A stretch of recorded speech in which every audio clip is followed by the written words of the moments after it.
আপনারা ZSRM মুক্তবাক অনুষ্ঠান দেখছেন, রাশেদুর রহমান আপনাদের সাথে রয়েছি। টেলিভিশনের পর্দা যখনই আজকে খুলেছেন, আপনারা নিশ্চয়ই ইতিমধ্যে জেনে গেছেন যে সারাদিন আসলে কি বিষয় আলোচনার কেন্দ্রবিন্দুতে ছিল। চকবাজারের চুরিহাটার কথা যদি আসি, ৩৬ দিন হয়েছে খুব সম্ভবত, আমি যদি ভুল না করে থাকি, ঠিক ৩৬ দিনের মাথায় এসে আজকে রাজধানীর বনানীতে একটি বহুতল ভবনে অগ্নিকাণ্ডের ঘটনা ঘটেছে। বেলা 12:30টার দিকের যে ঘটনা, রিপোর্টেডলি FR টাওয়ার নাম ফায়ার সার্ভিসের 22টি ইউনিট প্রায় 6 ঘন্টা শ্বাসরুদ্ধ অভিযান পরিচালনা করার পর এই আগুন নিয়ন্ত্রণে আনতে সক্ষম হয়েছে। এখন পর্যন্ত আমরা যে খবর সংগ্রহ করতে পেরেছি, সেখানে একজন শ্রীলঙ্কার নাগরিক সহ অন্তত 25 জন নিহত হয়েছেন এমন খবর পেয়েছি। আহত হয়েছেন 75 জনের মতো এবং এই সংখ্যাটা বাড়ছে।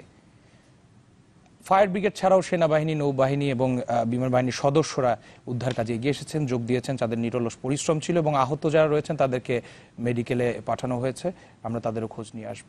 আমরা আজকে আলোচনার বিষয় এটা নিয়েই নির্ধারণ করেছি, আপনারা জানেন, এবং অনেক আলোচনার একটি আলোচনা আজকে এটাই হতে যাচ্ছে। তবে আলোচনার শেষ হয়তো একদিন হবে, সেই প্রত্যাশা থাকবে।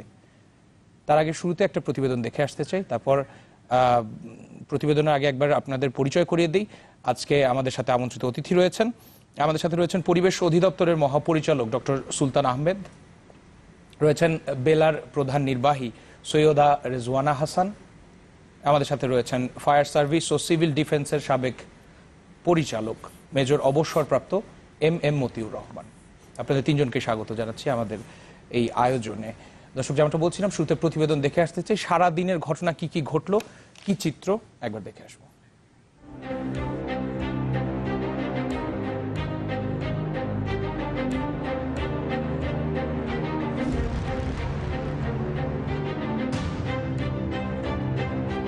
আবারও আগুন, আবারও প্রাণহানি, আবারও কান্না। পুরানো ঢাকার চুরিহাট্টার মর্মান্তিক ঘটনার রেশ না কাটতেই আগুনের এমন লেলিহান শিখার কবলে রাজধানীর বনানীর FR টাওয়ার। দুপুর 1টার কিছু আগে ভবনটির 7ম বা 8ম তলা থেকে আগুনের সূত্রপাত, যা ক্রমেই ছড়িয়ে পড়ে অন্যান্য তলাতেও। আটকে পড়া মানুষগুলো তখন বেঁচে থাকার নির্মম তাড়নায় বড্ড অসহায়।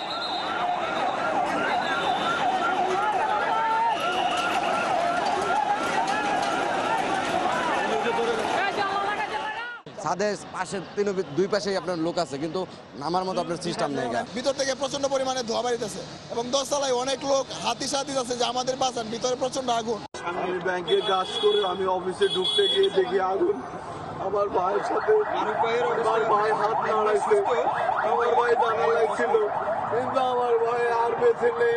খবর পেয়ে একে একে ঘটনাস্থলে আসে ফায়ার সার্ভিসের 21টি ইউনিট। পরে তাদের সাথে যোগ দেয় সেনা, নৌ ও বিমান বাহিনী।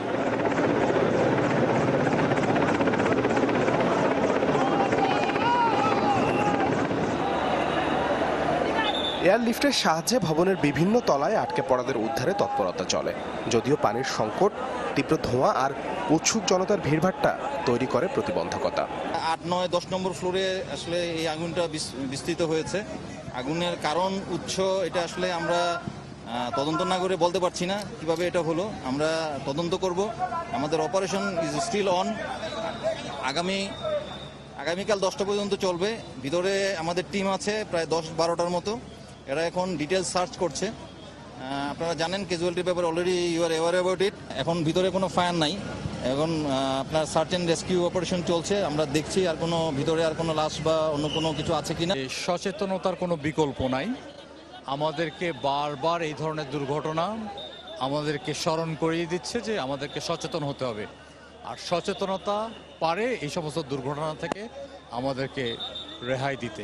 রাজুকের আপনার বিল্ডিং কোড মেনে ভবন করেছে বলে মনে হচ্ছে না এই বিল্ডিংগুলো দেখে। তো রাজুক এ ব্যাপারে হয়তোবা আপনার অ্যাকশন প্ল্যান নিতে পারে। আগুন, উত্তাপ আর ধোঁয়া থেকে বাঁচতে ভবন থেকে লাফিয়ে পড়ে হতাহত হন অনেকে। এই ঘটনায় এক শ্রীলঙ্কার নাগরিক সহ প্রাণ যায় বেশ কজনের। আমরা একটা টেম্পোরারি কন্ট্রোল রুম খুলেছি। এই কন্ট্রোল রুমে যে সকল তথ্য এসছে আমরা সেই তথ্যগুলো এখানে লিপিবদ্ধ করছি।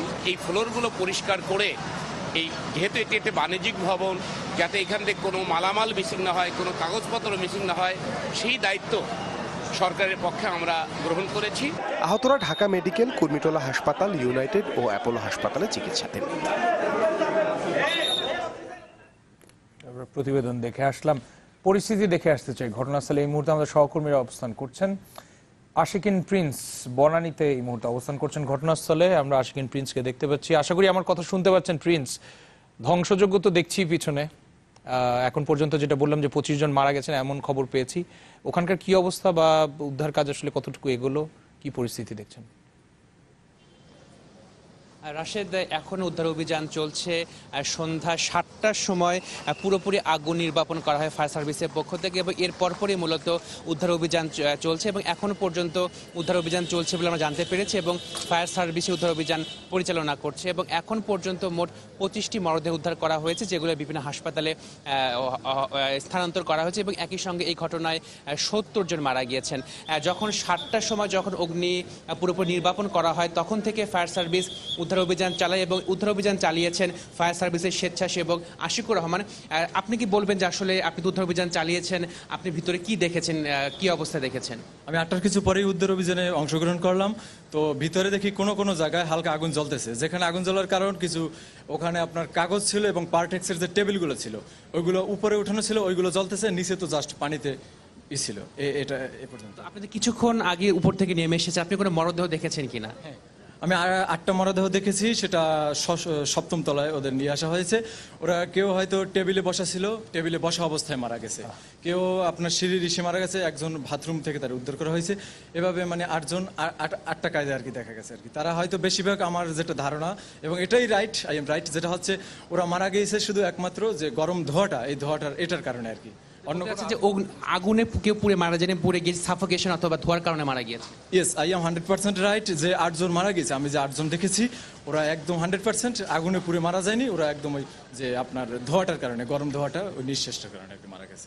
তো রাশেদ, আপনি শুনলেন যে এখনো কিছু মরদেহ রয়েছে ভবনের ভিতরে, যেটি উদ্ধার অভিযান চালাচ্ছে ফায়ার সার্ভিস এবং আপনাকে জানাই যে ভবনের সামনে কিন্তু এখন আইন শৃঙ্খলা বাহিনী রয়েছে, তারা নজরদারিতে রয়েছে এবং একই সঙ্গে একটি গুরুত্বপূর্ণ বিষয় যে আমরা সকালে যখন অগ্নিকাণ্ডের ঘটনা ঘটে তখন কিন্তু আমরা দেখেছি উৎসুক জনতা দেখেছি, এখনো কিন্তু সেই উৎসুক জনতা এখানে অবস্থান করছেন। পুলিশ এই উৎসুক জনতাদের নিয়ন্ত্রণে আনার চেষ্টা করছেন, কিন্তু উৎসুক জনতা পুলিশের নিষেধ না মেনে মানছে না মেনে কিন্তু তারা এখানে অবস্থান করছেন। পুলিশ চেষ্টা করছেন এই উৎসুক জনতাদের নিয়ন্ত্রণে আনার জন্য এবং ফায়ার সার্ভিসের মিডিয়া সেন্টার রয়েছে, এর মধ্যে ফায়ার সার্ভিসের পক্ষ থেকে জানানো হয়েছে যে 25 জন মারা গিয়েছেন এবং 70 জন আহত হয়েছেন এবং যারা 25 জন মারা গিয়েছেন এবং 70 জন আহত অবস্থায় রয়েছেন এবং ঢাকা মেডিকেল আহত অবস্থায় রয়েছেন 4 জন, কুর্মিটোলায় রয়েছেন, কুর্মিটোলা হাসপাতালে রয়েছেন 41 জন, ইউনাইটেড হাসপাতালে রয়েছেন 25 জন। এছাড়া যে মরদেহগুলো উদ্ধার করা হচ্ছে সেই মরদেহগুলো ঢাকা মেডিকেলে রয়েছে 2টি মরদেহ, কুর্মিটোলা হাসপাতালে রয়েছে 1টি মরদেহ এবং ইউনাইটেড হাসপাতালে বাদবাকি মরদেহগুলো রয়েছে এবং এর মধ্যে বিভিন্ন হাসপাতাল থেকে মরদেহগুলো স্বজনদের কাছে হস্তান্তর করার প্রক্রিয়া শুরু হয়েছে। রাশেদ।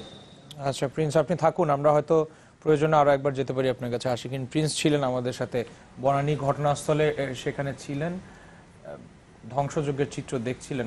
বলা যায় যে পরিত্যক্ত অবস্থা সেখানে বিরাজ করছে।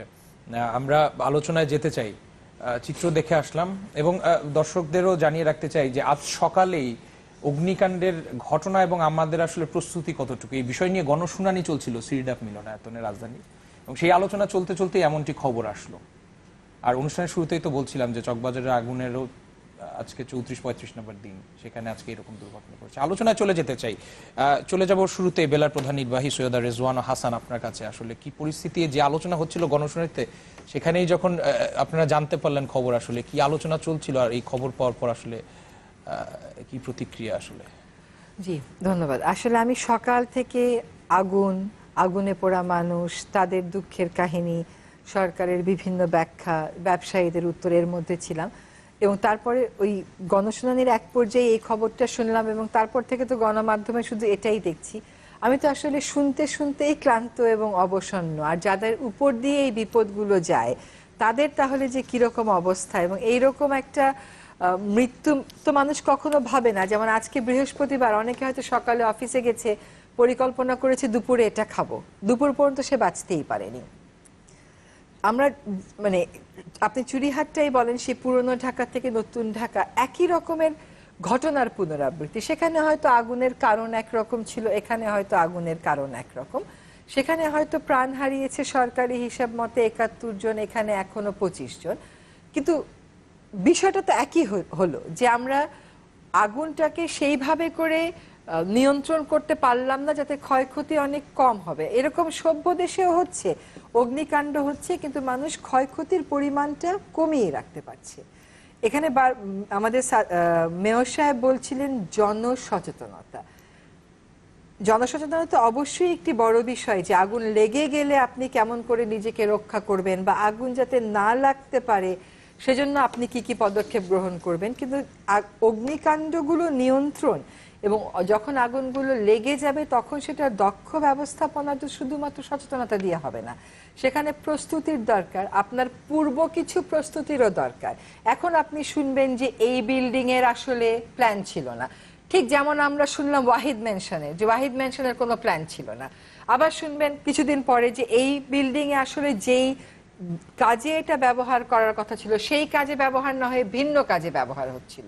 এই প্রসঙ্গে আসি, আজকে যে বহুতল ভবনে অগ্নিকাণ্ডের ঘটনা ঘটলো, একটি সূত্র থেকে জানতে পারলাম যে 18 তলা পর্যন্ত অনুমতি ছিল, যেখানে কিনা সেই ভবনটি আসলে 23 তলা। জি, বিবিসি বলছে, বিবিসি সূত্র থেকে same mistakes are being repeated, same mistakes. আপনি নিমতলিতে বলেছিলেন কেমিক্যাল কারখানা, কেমিক্যাল গুলো আমরা সরিয়ে নেব, কিন্তু কেমিক্যাল গুলো সরানো হলো না।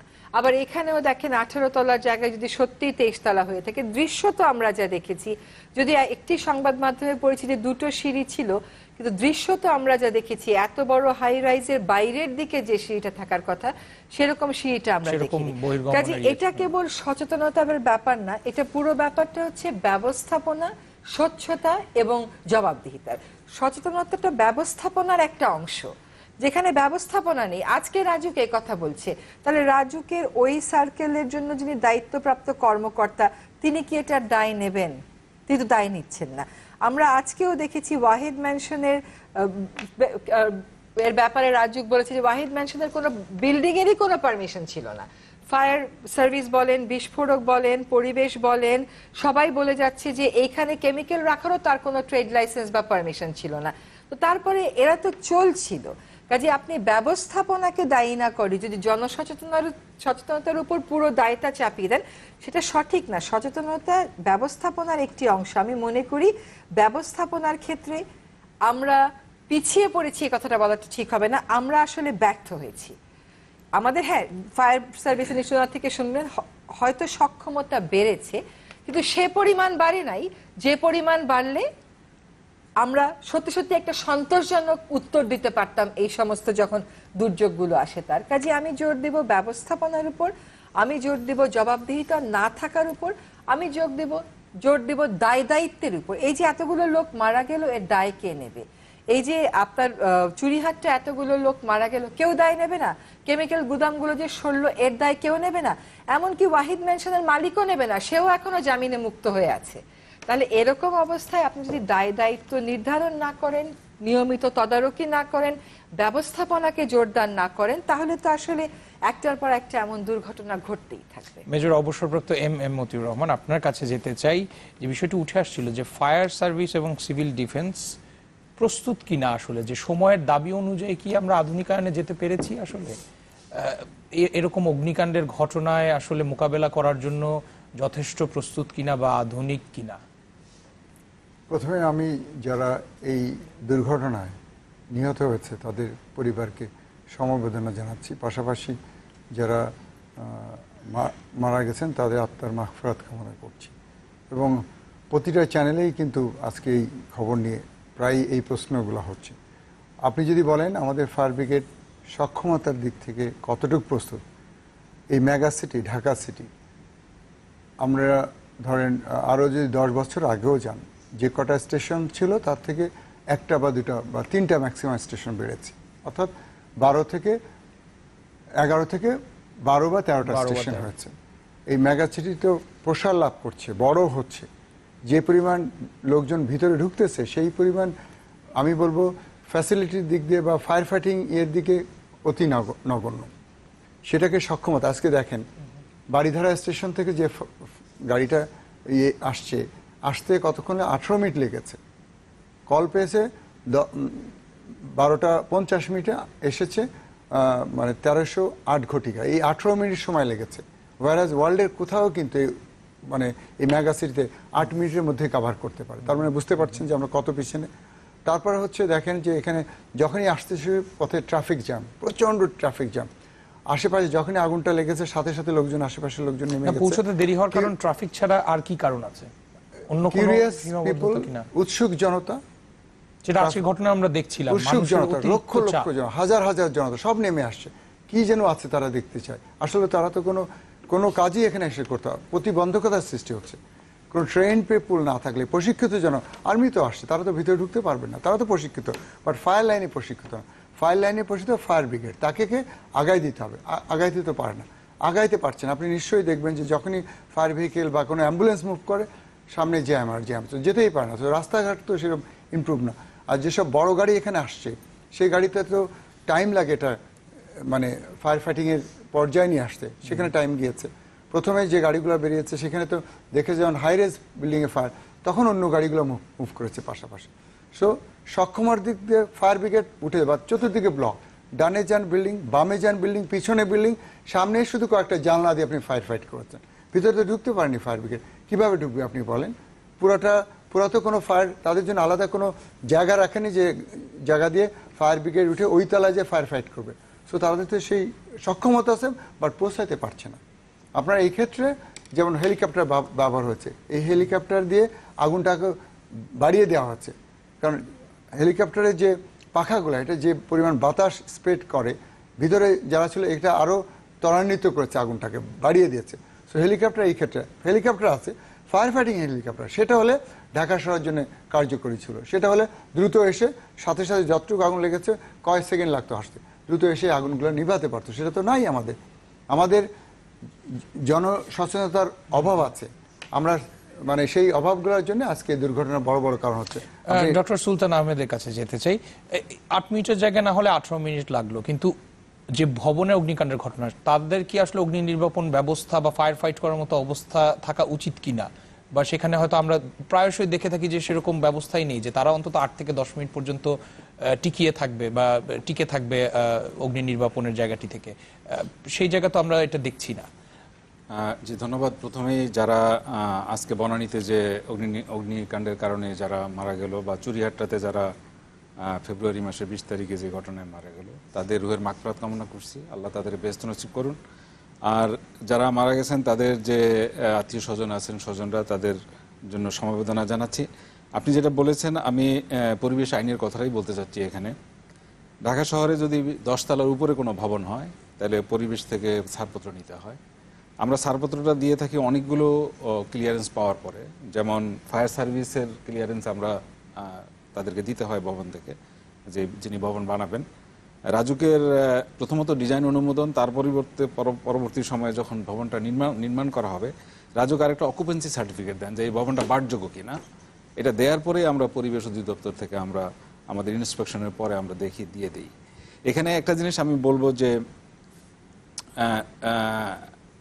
ভবনে যারা বসবাস করেন, ভবনের যিনি মালিক, ভবন যারা অনুমোদন দেন, যেমন রাজুক, ভবন যারা নির্মাণ করেন, এই সবার কিন্তু আইন সম্বন্ধে একটা সচেতন হওয়া উচিত, জানা উচিত। আমি প্রথম বলবো যে যারা ভবনে বসবাস করেন, যারা ভাড়া নেন, সেটা বাণিজ্যিক ভিত্তিতে হোক অথবা জাস্ট আবাসিক এলাকায় হোক, তাদের জানা উচিত, চেক করা উচিত যে এই ভবনটা যদি 10 তলার উপরে হয়, এই ভবনের জন্য, অথবা যদি তার নিচে হয়, তাহলে যে সমস্ত সরকারি সংস্থা আছে যারা এটার অনুমোদন দিবেন, তাদের অনুমোদন আছে কিনা। পরিবেশের অনুমোদন আজকের এই যে এফআর ভবনে যেটা হয়েছে, এটা 10 তলার উপরে একটা ভবন, পরিবেশ অধিদপ্তরের পরিবেশ আইনে ছাড়পত্র আছে কিনা, যারা এখানে বাস করতেছেন তাদের এই জিনিসটা পরীক্ষা করা দরকার। ছাড়পত্র নেয়ার আসল চিত্রটা কি আসলে? এই যে শহরে এইভাবে সুউচ্চ ভবন গড়ছে, সেখান থেকে কত সংখ্যক আসলে ছাড়পত্র নেওয়া হয় সাধারণত? আসল চিত্রটা কি? আসল চিত্র আমরা আমাদের ঢাকা মহানগরে যেমন 10 তলা ভবনের বেশি হলে পরে আমরা আমাদের ছাড়পত্র নেওয়ার আইনগত বিধান আছে। এবং কত সংখ্যক ছাড়পত্র সাধারণত নেওয়া হয়ে থাকে, কোনো পরিসংখ্যান আছে কিনা বা ডেটা আছে কিনা? এইটা আমি এই মুহূর্তে আপনাকে ঠিক কত পার্সেন্টেজ এখানে যে পরিমাণে ভবন হচ্ছে সেই পরিমাণে নিশ্চয়ই নেওয়া হয় না। কিন্তু ভবন যেগুলো বিশেষ করে সব ভবনেরই নেওয়া উচিত, কারণ হলো পরিবেশ অধিদপ্তরের ছাড়পত্র ছাড়া সেখানে কোনো সেবা লাইনের কোনো সংযোগ দেওয়ার কথা না, বিদ্যুৎ লাইন দেওয়ার কথা না, গ্যাস লাইন দেওয়ার কথা না, পানির লাইন দেওয়ার কথা না। সেই দিক থেকে আমরা বলতে পারি যে কিন্তু এই দুর্ঘটনার দায় কি পরিবেশ অধিদপ্তর নিবে? যে যারা এই অধিদপ্তর থেকে যারা নিচ্ছে না, অনুমোদন ছাড়া তারা চালিয়ে যাচ্ছে, ভবন উঠছে, অগ্নিকাণ্ডের ঘটনা ঘটছে, সবাই মূলত এখানে আমি বলবো যে অনেকগুলো সংস্থা এখানে জড়িত। আমরা এই উত্তরটা নিতে চাই। আমাদের সহকর্মী রয়েছেন ঢাকা মেডিকেলে, একবার চলে যাব তার কাছে। আনিসুর রহমান রয়েছে ঢাকা মেডিকেলে। আনিস, আশা করি কথা শুনতে পাচ্ছেন। এখন পর্যন্ত আহতের যে খবর আমরা পেয়েছি ৭৫ জন আহত হয়েছে, সংখ্যা বেড়েছে কিনা বা নিখোঁজ হয়েছে এমন দাবি করছেন কিনা, এমন কোনো স্বজন সেখানে ভিড় করেছে কিনা, আর সামগ্রিক পরিস্থিতি জেনে আসতে চাই ঢাকা মেডিকেলে।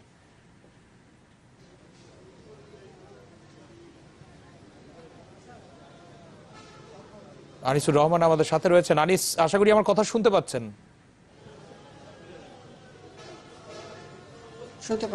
জি, আমি ঢাকা মেডিকেলে সার্বিক পরিস্থিতি জানতে চাই যে নিখোঁজ হয়েছে এমন কোনো দাবি নিয়ে আসছেন কিনা লোকজন, আর ৭৫ জন আহত হয়েছে যে তাদের সংখ্যা বেড়েছে কিনা বা লাশ হস্তান্তরের প্রক্রিয়া কি অবস্থা, শুরু করেছে কিনা।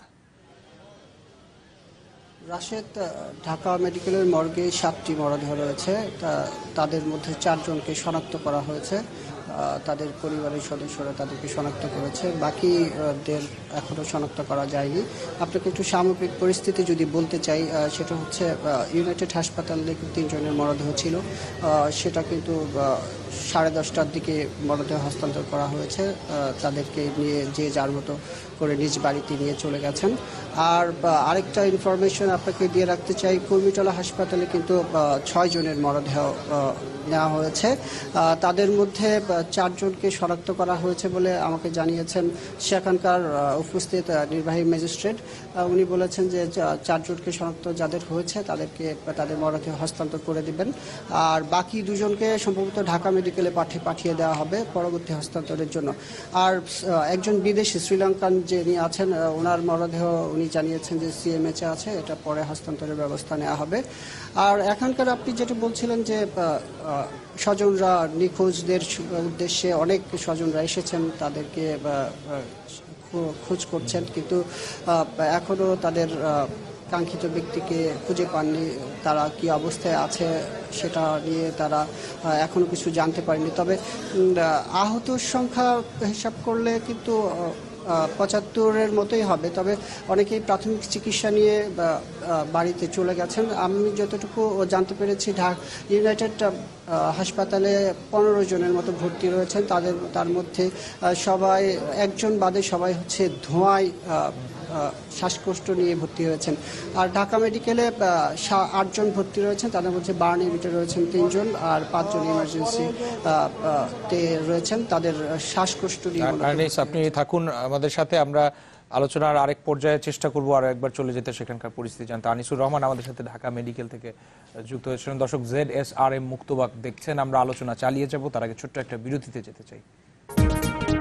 আপনারা ZSRM মুক্তবাক দেখছেন, আমরা আলোচনায় ছিলাম। আলোচনায় যাবার আগে আজকের প্রধান প্রধান শিরোনামগুলো একবার দেখে আসবো।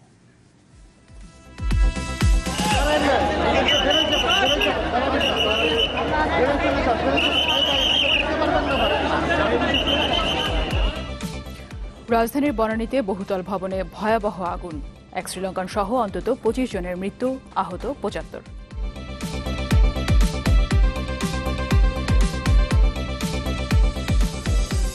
সড়কে কিছুতেই থামছে না মৃত্যু, আজও বিভিন্ন স্থানে প্রাণ গেল অন্তত 23 জনের।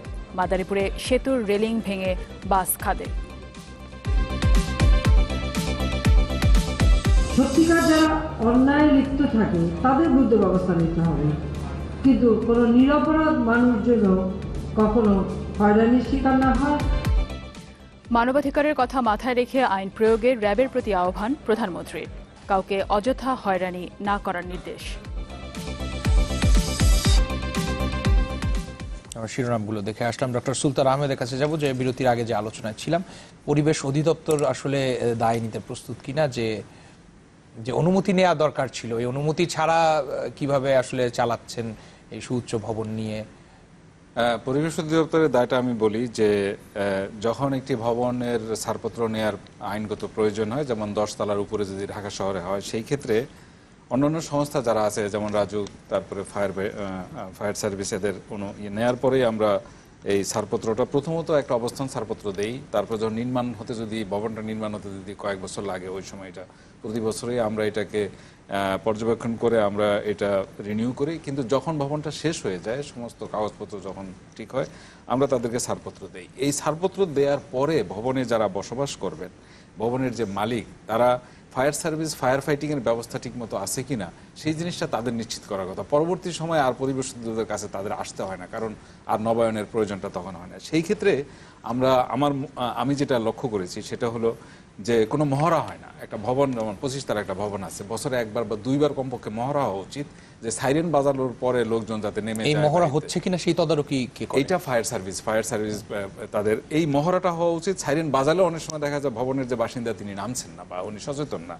এই দিক থেকে আরেকটা হলো অগ্নি নির্বাপনের যে ব্যবস্থা দিয়ে আছে, যেমন আপনার সিলিন্ডার আছে, তার মধ্যে রাসায়নিক গ্যাস আছে যেটা দিয়া, অথবা ফোম আছে যেটা দিয়ে আপনার অগ্নি নির্বাপন হবে, সেটাও কার্যকরী আছে কিনা, এই জিনিসগুলো কিন্তু আমার রেগুলারলি নিয়মিতভাবে এটা দেখা দরকার। এবং এই জন্য যারা সংস্থা, এবং সেই সাথে শুধুমাত্র যারা নিয়ন্ত্রণকারী সংস্থা তারাই নয়, যারা বসবাস করেন তাদের জীবন ঝুঁকিপূর্ণ কিনা, ফায়ার ফাইটিংটা ঠিকমতো কাজ করছে কিনা, ভবনের মালিক যারা আছেন তারা সবাই মিলে সচেতন হওয়া দরকার। এই সচেতনতার কোনো আর বিকল্প আমরা দেখছি না এটাই একটা ভবনে বাস করার ক্ষেত্রে। ফায়ার ব্রিগেড আসলে কোথায় কোথায় পিছিয়ে আছে, বা যদি তালিকা করতে বলা হয় যে আধুনিকায়নে বা এই যে এরকম পরিস্থিতি কাটিয়ে ওঠার জন্য আসলে কোথায় কোথায় আমাদের ঘাটতি থেকে গেছে, মেজর রহমান?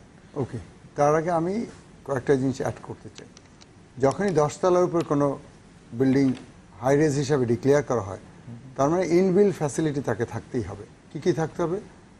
এসকেপ রুট থাকতে হবে, বা সিঁড়ি থাকতে হবে, ধোঁয়া এবং হিট মুক্ত সিঁড়ি থাকতে হবে। আছে কি আমাদের? নাই, জিরো আমি বলবো। ওখানে স্প্রিংলার সিস্টেম থাকতে হবে, যাতে করে আগুন লাগলে হাই রেজ বিল্ডিংয়ে সাথে অটো স্প্রে করে, ফায়ার ফাইটার তখন আর দরকার হবে না। তার মানে ফায়ার ব্রিগেড পরে এসে যদি আগুনটা আরও ব্যাপকতা হয় সেই ক্ষেত্রে, বাট তার আগে তো স্প্রিংলার নিভিয়ে দিচ্ছে। নাম্বার 2। নাম্বার 3 হচ্ছে সবাইকে প্রশিক্ষণ প্রাপ্ত হইতে হবে। তো আমি আমার সব কিছু আছে, আগুন ইনিশিয়াল স্টেজে যদি আমি দমন না করতে পারি, সে আগুন তো বেড়েই যাবে। নাম্বার 3, ওয়াটার রিজার্ভার থাকতে হবে। 4, ওয়াটার রিজার্ভার যদি না থাকে, আপনারা দেখছেন যে পানি বাইরে থেকে এনে সেই সাপ্লাই, একটা হাই রেজ বিল্ডিংয়ে অবশ্যই যে পরিমাণ পানি থাকার কথা সেগুলো কি আছে ঢাকা শহরে? নাই। পাশাপাশি আমাদের কি স্ট্রিট হাইড্রেন্ট আছে? নাই। আমাদের পুকুরগুলো আমরা ভরাট করে ফেলেছি। তাহলে আমরা এই হাই রেজ বিল্ডিং বানাচ্ছি, বাট তার নিচে তো আমরা কোনো পানির ফ্যাসিলিটি রাখতেছি না। তার লোকজন নেমে আসার জন্য আলাদা কোনো তো সেফটি লবি রাখছে না। ধরেন আমার বিল্ডিং 22 তলা বানাচ্ছে, হয়তো আমার যদি 12 তলা একটা সেফটি লবি থাকতো, 8 তলায় যারা আগুন লাগছে সাথে সাথে ওই লবিতে আসলে ফায়ার ব্রিগেড ল্যাডার দিলে সহজে তারা এই যে ঝুঁকি তার দিয়ে নামতেছে, লাফায় নামতেছে, এগুলো তো হতো না। প্র্যাকটিসও করা হয় না, কখনো প্র্যাকটিস হয়। ফায়ার ব্রিগেডের দুর্বলতা হচ্ছে আমাদের লোক সংখ্যা কম, ইন্সপেক্টর কম। কয়জন চেক করবে? আপনি একটা বিল্ডিং হইতে কতদিন লাগে, আর কত শত শত হাজার হাজার বিল্ডিং রেজ হচ্ছে। আমার সেই তুলনায় তো আমার ইন্সপেক্টর বাড়ছে না, সেই তুলনায় তো আমার ফায়ার ভেহিকেল বাড়ছে না, স্টেশন বাড়ছে না, সেই তুলনায় তো আমরা প্রশিক্ষণ দিতে পারছি না। যে পরিমাণ স্কুল, যে বাচ্চাদেরকে আমরা শেখানোর কথা, আমরা কি প্রশিক্ষণ দিতে পারি? নেভার এভার, পসিবল না। যে পরিমাণ ঢাকা শহরে যে পরিমাণ জনগণ আছে, সেই পরিমাণ তো আমার সক্ষমতা বাড়বে কিভাবে? আপনি জায়গায় দিচ্ছেন না। আপনি ফায়ার ব্রিগেড তৈরি করার যেখান থেকে আপনি প্রশিক্ষণ দিবেন সেই জায়গায় তো নাই। তো এই হলো আমাদের দুরবস্থা। পানি সংকটের কথা আসছিল, রিজওয়ানা হাসান আপনার কাছে যেতে চাই। পানি সংকট আজকের ঘটনাও যেটা হয়েছে যে পানি সংকটের কথা দেখা গেছে। এছাড়া ঢাকা শহরে যে আগে যে খাল ছিল, নদী নালা ছিল, সেগুলো ভরাট করে সুউচ্চ ভবন উঠছে। আবাসিক এলাকায় কি প্রস্তুতি থাকার দরকার ছিল, বা পানির বা জলাধারের যে বিষয়গুলো উঠে এসেছে সেগুলো কিন্তু আমরা দেখছি বলে মনে হয় না খুব একটা। জি, আপনি যদি একটা অপশন দেন যে একটি পুকুর করব নাকি দক্ষিণ এশিয়ার সর্ববৃহৎ মল বাংলাদেশে করব, উন্নয়নের বর্তমান উন্নয়ন মডেল আপনাকে বলবে দক্ষিণ এশিয়ার সর্ববৃহৎ মলটাই করে ফেলো, পুকুরের কি দরকার, পুকুর তোমাকে কেমন করে কি দেবে। কিন্তু আজকের এই বিপর্যয়টা কিন্তু আমাদেরকে আবারও বুঝিয়ে দিয়েছে যে অতিরিক্ত intervention with the natural system কারোর জন্যই ভালো হয় না। আমি একটু ভাইয়ের বক্তব্যে ফেরত চাই। সেই নিমতলির পর থেকে তো এই আগুন নিয়ে আমরা অনেক বেশি কথা বলছি। আপনি দেখেন কোনো একটা দ্রুত বর্ধনশীল নগরীতে হাইড্রেন্ট পয়েন্ট থাকবে না, এটা হতে পারে? ঢাকা শহরে একটিও হাইড্রেন্ট পয়েন্ট নেই। সেই ব্রিটিশ সরকারের আমলে যে কটা ছিল সব কটা অকেজো, এবং এখন আর ওগুলোর অস্তিত্ব নেই। ঢাকার বাইরে কিছু কিছু মফস্বল এলাকাতে এখনো হাইড্রেন পয়েন্টের অস্তিত্ব পাওয়া যায়। এটা কেমন মডেলের উন্নয়ন হচ্ছে যেখানে শত শত বিল্ডিং হচ্ছে কিন্তু কোনো হাইড্রেন পয়েন্ট নেই। আজকেই আমরা দেখেছি কতবার এই পানি ছিটানো থেমে গেছে কারণ পানির সংকট ছিল। আমরা যখন আমাদের পরিবেশ আন্দোলন শুরু করি জীবনের অন্তত 8 বছর গুলশান লেক আর বনানী লেকে যাতে প্লট তৈরি করতে না পারে রাজুক সেজন্য লড়াই করে গেছি। যিনিই আসবেন তিনি রাষ্ট্রের যত বড় অধিকর্তাই হন না কেন তার বাচ্চার একটা প্লট লাগবে। প্লট পাবো কই? লেক একটু করে ভরাট করে ওখানে একটা প্লট করে দাও।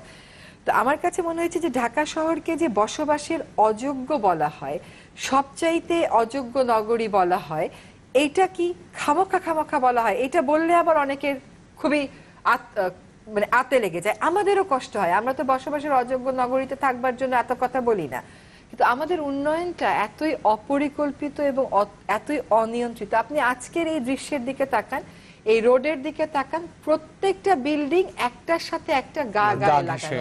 এটা কিভাবে হলো? এখন রাজুক যদি বলে জনগণকে সচেতন হতে হবে, এটা সত্যি কথা। লোকবলের রাজুকের অভাব, উনারও অভাব, আমারও অভাব। দেশে যেই পরিমাণ কাজ সেই পরিমাণ আমাদের লোকবল নেই। কিন্তু আমরা যদি কয়েকটা দৃষ্টান্ত সৃষ্টি করতে পারতাম তাহলে কিন্তু অন্যরা আইন মানতে বাধ্য হতো। লোকবলের অভাব তো আমি এইভাবেও হ্যান্ডেল করতে পারতাম। আপনি দেখেন একটার পর একটা বিল্ডিং, একটার পর একটা বিল্ডিং। আমরা চুরিহাটটাতে দেখেছি একটাতে আগুন লেগেছে, এফেক্টেড হয়ে গেছে আশপাশে। আমি আরো দু একটা কথা একটু বলতে চাই। এবং এই আজকের এই বিল্ডিং গুলোর অবস্থান দেখি কি মনে হচ্ছে না ছাড়পত্রের বিষয়টা আসলে অনেকটা কাগুজে? নাহলে এই বিল্ডিং গুলো অনুমোদন পায় কেমন করে? একটা বিল্ডিং থেকে লাফ মেরে একটাতে চলে গেল, এটা কেমন করে সম্ভব হলো? তার কারণ হলো যে রাজুক ঠিক মতন এই জায়গাতে মনিটর করেনি। একবার একটা প্রক্রিয়া রাজুক শুরু করেছিল, তার সাথে সে সুশীল সমাজের কয়েকজনকে নিয়ে ঢাকা শহর ভিত্তিক কতগুলো টিম করে করে কোথায় কোথায় এরকম ঝুঁকিপূর্ণ আছে চিহ্নিত করে, কিন্তু রাজুকের বেশি দিন সেটা আর সয়নি। এত স্বচ্ছতা রাজুকের প্রশাসনে সহ্য হবে না তার, কাজে সে তার ওই সীমিত ইন্সপেক্টরকে দিয়েই করবে। ফায়ার সার্ভিসের কয়েকটা বিষয় ভাই আমাকে একটু ভাবায়। একটা হচ্ছে কি, একটা কথা আমাকে বলতেই হবে যে ফায়ার সার্ভিসের লোকজন, আপনারা ভলেন্টিয়ার বলেন বা সার্ভিসের লোকজন বলেন, তারা যেই পরিমাণ কমিটমেন্ট নিয়ে ঝাঁপিয়ে পড়ে এটা আসলে কোনোভাবেই আমরা অস্বীকার করতে পারবো না। তাদের এই কমিটমেন্টটা আমাদেরকে মানতেই হবে। কিন্তু fire service is more reactive than proactive. হ্যাঁ, যদি ফায়ার সার্ভিস প্রোঅ্যাক্টিভ হইতো, ওয়াসা কেমন করে ফায়ার সার্ভিসকে 10টা হাইড্রেন্ট পয়েন্ট না দিয়ে পারে? এটা আপনি আমাকে বলেন। কেন ফায়ার সার্ভিস ওয়াসার সাথে দর কষাকষি করতে পারলো না যে আমাদেরকে 10টা হাইড্রেন্ট পয়েন্ট দেন? প্রশিক্ষণ বাধ্যতামূলক। আপনি সবখানে গিয়ে হয়তো প্রশিক্ষণ দিতে পারবেন না, কিন্তু আপনি ভলান্টিয়ার তৈরি করতে পারেন। তো ভলান্টিয়ারদের মাধ্যমে আপনি প্রশিক্ষণ বাধ্যতামূলক করেন, এবং যতক্ষণ পর্যন্ত ভলান্টিয়ারদের কাছ থেকে আপনি রিপোর্ট না পাবেন আপনি লাইসেন্স দেবেন না। এই যে এই বিল্ডিং গুলো দেখলেই তো বোঝা যায় যে ছাড়পত্রের বিষয়টা আসলে সুলতান ভাইয়ের ক্ষেত্রে হলে আমি বলতাম গ্রিন ওয়াশিং, যেহেতু এটা বিল্ডিংটা মেইন ফোকাস, আমি বলবো এটা আই ওয়াশিং। সবকিছুরই ছাড়পত্র সে হয়তো আপনাকে দেখাই দিবে, কিন্তু এই ছাড়পত্রগুলো প্রপার মনিটরিং এর মাধ্যমে হয়নি। আর 16 কোটি মানুষের দেশে প্লিজ বললেন না যে লোকবল নেই, আমাদেরকে কাজে লাগান। যত সমস্ত ইঞ্জিনিয়ারিং ইউনিভার্সিটি আছে তাদের লোকদেরকে কাজে লাগান। আপনি যদি আপনার ওই 8টা ইন্সপেক্টর নিয়ে সব সমস্যার সমাধান করতে চান তা তো পারবেন না, কাজে আপনি বিশেষজ্ঞদেরকে কাজে লাগিয়ে তো আসতে পারতেন। আরেকটা বিষয় হচ্ছে দেখেন, নলেজের একটা ব্যাপার আছে। এই যে চুরিহাট্টার বিষয় নিয়ে বারবার বলা হচ্ছে 35টি দাহ্য কেমিক্যাল, এবং এইগুলো প্রাথমিক ভিত্তিতে সরাতে হবে। আজকে কিন্তু একজন বুয়েটের কেমিক্যাল যিনি এক্সপার্ট উনি বললেন যে কেমিক্যালের মধ্যে 35টি দাহ্য, বাকিগুলো অদাহ্য, এরকম বলার তো কোনো সুযোগ নেই। কতগুলো আছে এ গ্রেড যেগুলো দাহ্য, কতগুলো আছে যেগুলো এ গ্রেড না, ও নিজে জ্বলবে না কিন্তু সংস্পর্শে আসলে সে অবশ্যই জ্বলবে। কাজে এই যে সরকারের পক্ষ থেকেও একটা ভুল তথ্য মানুষকে সরবরাহ করা হচ্ছে, এটা হচ্ছে ব্যবসায়ীদের চাপে পড়ে। কিন্তু সকল কিছুর ঊর্ধ্বে কি মানুষের জীবন নয়? যদি সকল কিছুর ঊর্ধ্বে আমরা মানুষের জীবনকে রাখতাম তাহলে উন্নয়নের মডেলটাকেও আমরা ওইভাবেই করতাম যেখানে মানুষের জীবনটা প্রায়োরিটাইজড হতো। আমরা শোক জানাতে পারি, আমরা তাদের জন্য দোয়া করতে পারি, কিন্তু তাদের এই ক্ষতিকে আমরা কখনো পূরণ করে দিতে পারবো? এগুলো তো অবহেলাজনিত। অগ্নিকাণ্ড আপনার যাবতীয় সতর্কতার পরেও হইতে পারে, সেটার ব্যাপার নাই, কিন্তু যেখানে আমরা স্পষ্টত দেখছি যে সতর্কতা ছিল না, সতর্কতা অবলম্বন করা হয়নি, বারবার গাফিলতি করা হয়েছে, সেখানে আর কি সান্ত্বনা দেয়া যায়? আমার মনে হয় কি যে ভ্রান্ত নলেজগুলো যে ছড়িয়ে দেওয়া হয়, এই নলেজগুলো ফায়ার ব্রিগেডকে কিন্তু আমি দেখিনি আপত্তি করতে যে না 35টা দাহ্য এরকম কোনো কথা বলা যাবে না। পরিবেশকেও আমি দেখিনি বলতে, যে পরিবেশ বলতেছে মোটেও না, কে বলছে 35টা কেমিক্যাল, সকল কেমিক্যালই ঝুঁকিপূর্ণ এবং কোনো কেমিক্যাল আবাসিক এলাকায় থাকতে পারবে না। সিটি কর্পোরেশন থেকে যদি বলাও হয়, ব্যবসায়ী থেকে যদি বলা হয়, দায়িত্বপ্রাপ্ত সংস্থাগুলো কেন বলছে না যে এমন ভ্রান্ত তথ্য দেয়া যাবে না? So it's rather being proactive, modernizing, knowledge base-টাকে বাড়ানো, ভ্রান্ত তথ্য না দেওয়া এবং মানুষের জীবনটাকে সবকিছুর উপরে আসলে স্থান দেওয়া। মানুষরাও কি আসলে যথেষ্ট সচেতন কিনা? পুরান ঢাকার যে কেস, সেখানে দেখা গেছে যে কেমিক্যাল সরিয়ে নেওয়ার ব্যাপারে যখনই কথা হয়েছে সেখানে স্থানীয় ব্যবসায়ীরা আন্দোলনে নেমেছেন, প্রতিবাদ করেছেন। একটু আপার সাথে অ্যাড করতে চাই, আমি রিসেন্টলি এই যে গত 5 বছর গার্মেন্টস সেক্টরে দেখেন কি একটা ইমপ্রুভমেন্ট। হাইড্রেন্ট এখানে নেই, প্রত্যেকটা ফ্যাক্টরিতে হাইড্রেন্ট আছে। কিভাবে হলো?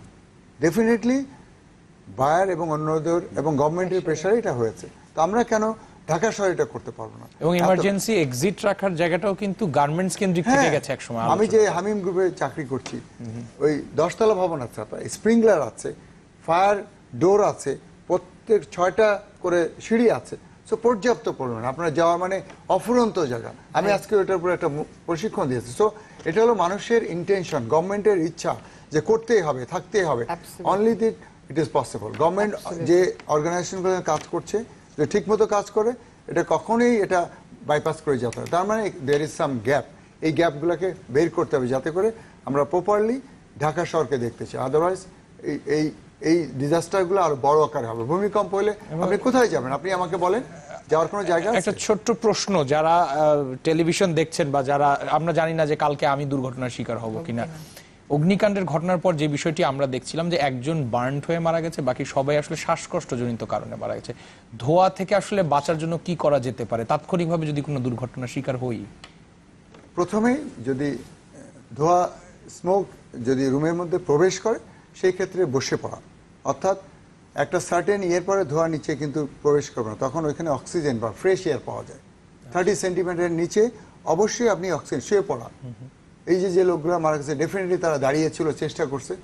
তার জন্য যদি ওরা শুয়ে পড়তো, ফ্রেশ এয়ার আসতো এবং নিচে একটা ফ্রেশ এয়ার, কারণ ধোঁয়া সবসময় উপরে উঠবে। তো সেই জন্যে অবশ্যই ইনহেল করেছে, অনেকক্ষণ ইনহেল করে মানে সে আনকনসিয়াস হয়ে আলটিমেটলি মারা গেছে।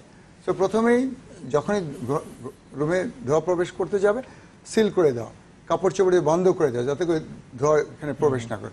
2 নম্বর হচ্ছে জানলা থাকলে খুলে দেওয়া যাতে করে ফ্রেশ এয়ারটা ঢুকতে পারে, এবং ফায়ার সার্ভিসকে ইন্ডিকেট করা, ফ্ল্যাগ দিয়ে বা কাপড় দিয়ে জানানো যে আমি এখানে আছি।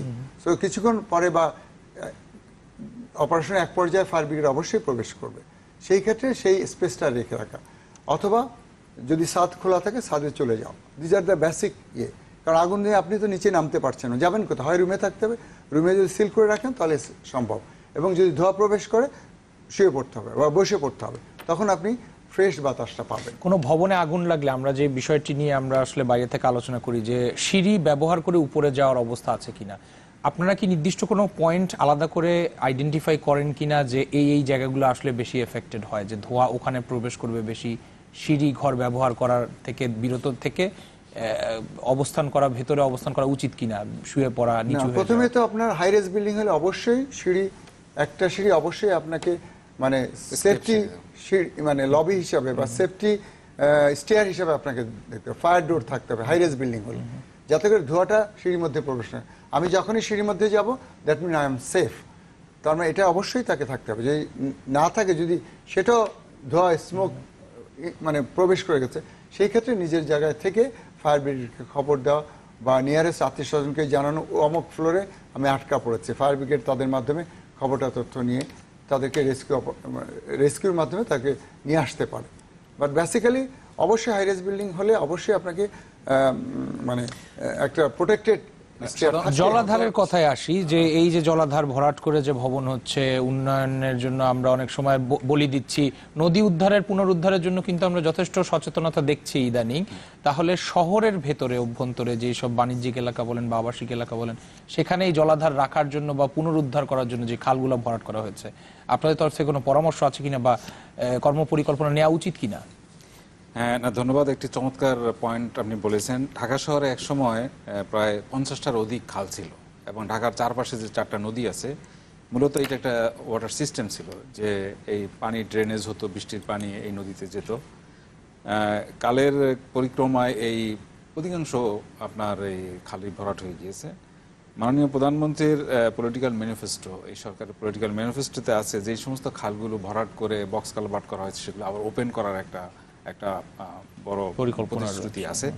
আমি জলাধারের বিষয়ে একটা কথা বলতে চাই, সেটা হলো যে মাননীয় প্রধানমন্ত্রী আরেকটা নির্দেশনা ছিল এবং সেটা আমরা পরিবেশ অধিদপ্তর সেটা পুরোপুরি মেনে চলি। সেটা হলো যেমন আবাসন প্রকল্প অথবা ইকোনমিক জোনসগুলো হচ্ছে, সেখানে বলা হচ্ছে ওনার একটা নির্দেশনা, মাননীয় প্রধানমন্ত্রীর নির্দেশনা আছে যে সেখানে অবশ্যই জলাধার থাকতে হবে এবং কমপক্ষে 1/3 এরকম জায়গার মতো জলাধার।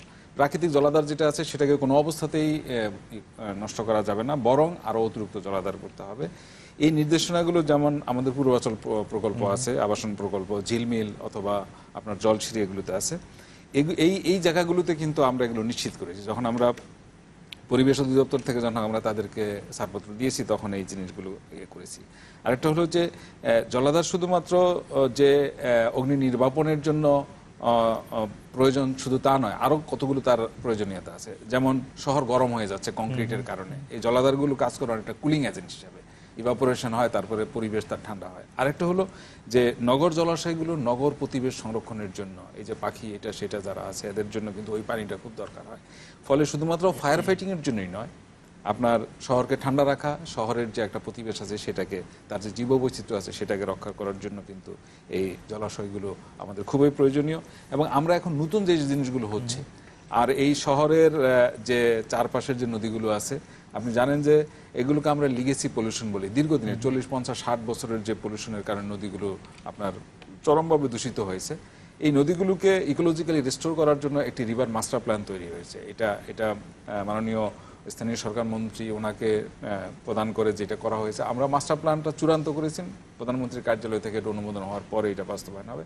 সেখানে আমরা 1 থেকে 7 বছরের মধ্যে, এবং এটা সম্ভব এই জন্য যে ঢাকা শহরের বৃষ্টিপাত প্রায় 2.5 মিটার, অর্থাৎ প্রায় 7-8 ফিট পর্যন্ত প্রতি বছর যে বৃষ্টি হয় তার পানিটা জমে, এবং এগুলো আস্তে আস্তে এখন এই খালগুলো যখন ওপেন করা হবে বা ড্রেনেজ সিস্টেমটাকে যখন ইমপ্রুভ করা হবে, এই নদীগুলো যখন প্রবাহিত হবে, ময়লাটা যদি আমরা সোর্সে যদি বন্ধ করতে পারি, রিভারগুলোকে যদি ক্লিন করতে পারি, যেমন ঢাকা ওয়াসার যে সুয়ারেজ মাস্টার প্ল্যান বাস্তবায়ন হচ্ছে এবং 5টা রিজিয়নে অলরেডি তাদের বিভিন্ন পর্যায়ে কাজ হচ্ছে, সলিড ওয়েস্টটা যদি টোটালি ম্যানেজ করা যায়, তাইলে আপনার এই যে দূষণটা হলে পরে এই 2-3 বছরের পরে আমরা আশা করি যে এই নদীর পানি আবার পরিষ্কার হবে। এবং আমরা এটা তো সেই দিক থেকে কিন্তু এই যে 5 বছরের যে সরকার হবে, এটা খুব একটা বেশি খরচ নয়, কারণ 7-8টা ডিপার্টমেন্ট 7-8 বছর যদি এটা কাজ করে তাইলে যে পরিমাণ বাজেট সেটা খুব একটা বেশি নয়। এটা দিয়ে আমরা মনে করি যে ঢাকা শহরকে আবার আমরা আয়োজনের একেবারে শেষ পর্যায়ে চলে এসেছি। সৈয়দা রেজওয়ানা হাসান, যদি কোনো পরামর্শ থাকে সংক্ষেপে, আমি দুজনের কাছে যাব, সংক্ষেপে যদি কোনো পরামর্শ থেকে থাকে। গার্মেন্টসের মতন করে ঢাকা শহরের পুরনো ঢাকার সমস্যা আপনি দেখতে পারবেন না। গার্মেন্টসে বায়ারের প্রেসার ছিল, তাই অনেক কিছু খুব তাড়াতাড়ি হয়েছে। আর এখানে পুরনো ঢাকায় যারা কেমিক্যালের ব্যবসা করে ওরা এক্সপোর্ট করে না, তো ওদের উপর ওই বায়ারের প্রেসার নেই। আমি বলবো যে সরকার সবসময় ফ্যাসিলিটেটরের ভূমিকায় থাকলে হবে না। সরকারের যে রেগুলেটরি ফাংশন আছে, সেই রেগুলেটরি ফাংশনকে সরকারকে অবশ্যই ওই জায়গায় দাঁড়িয়ে এই পরিস্থিতিগুলো নিয়ন্ত্রণ করতে হবে। এবং ঢাকা শহর কেন বসবাসের অযোগ্য হয়েছে পরপর 7-8 বার, সেটা নিয়ে আসলে রাজনীতির সর্বোচ্চ পর্যায়ে আলাপ আলোচনা করে এই অবস্থা থেকে উত্তরণের জন্য একটা সময় ভিত্তিক অ্যাকশন প্ল্যান, মাস্টার প্ল্যান আমাদের প্রয়োজন। জি, মেজর মতিউর রহমান, আপনার কাছে। আমার বেসিক্যালি যে যেগুলো পয়েন্ট আমি শেয়ার করতে চাই তার মধ্যে হচ্ছে, আপনি যে বিল্ডিংয়ে থাকুন, হাইরেজ বিল্ডিং হলে প্রথমে ওই বিল্ডিংয়ের ফায়ার ফ্যাসিলিটি আছে কিনা, ঠিক মতো পর্যাপ্ত সিঁড়ি আছে কিনা নামার জন্য, ফায়ার ফাইটিং যে ইকুইপমেন্টগুলো আছে সেগুলো আপনি ব্যবহার করতে পারেন কিনা, ফায়ার পাম্প সচল আছে কিনা, এইগুলো হলো খুবই একটা অত্যন্ত, যদি হাইরেজ বিল্ডিং হয়। অর্থাৎ নিজেকে সচেতন করে তোলা, যে অর্গানাইজেশনগুলো আছে তারা ইমপ্লিমেন্ট করবে। পাশাপাশি আমি নিজে অ্যাজ এ ওনার হিসাবে বা বাড়ির যে ভাড়াটিয়া হিসাবে আমার অবশ্যই জানা উচিত, বা ওই অফিস ভাড়া নেওয়ার আগে আমি জানা উচিত এই ধরনের ফ্যাসিলিটি আছে কিনা। সেই ধরনের থাকলে আমি সেই ফ্যাসিলিটি অ্যাভেল করবো এবং তখনই আমি ওই বাড়িতে বা ওই কমার্শিয়াল স্পেসে। আপনাদের তিনজনকে অসংখ্য ধন্যবাদ সময় দেওয়ার জন্য। দর্শক, ZSRM মুক্তবাক অনুষ্ঠান দেখছিলেন। আজকের মতো আলোচনা এখানেই আমরা রাখছি। আশা করব যে পরিস্থিতির উন্নতি হবে এবং সেই সাথে নতুন কোনো বিষয় নিয়ে আমরা হাজির হব আগামী কোনো দিন। দেখা হবে, ভালো থাকবেন সবাই।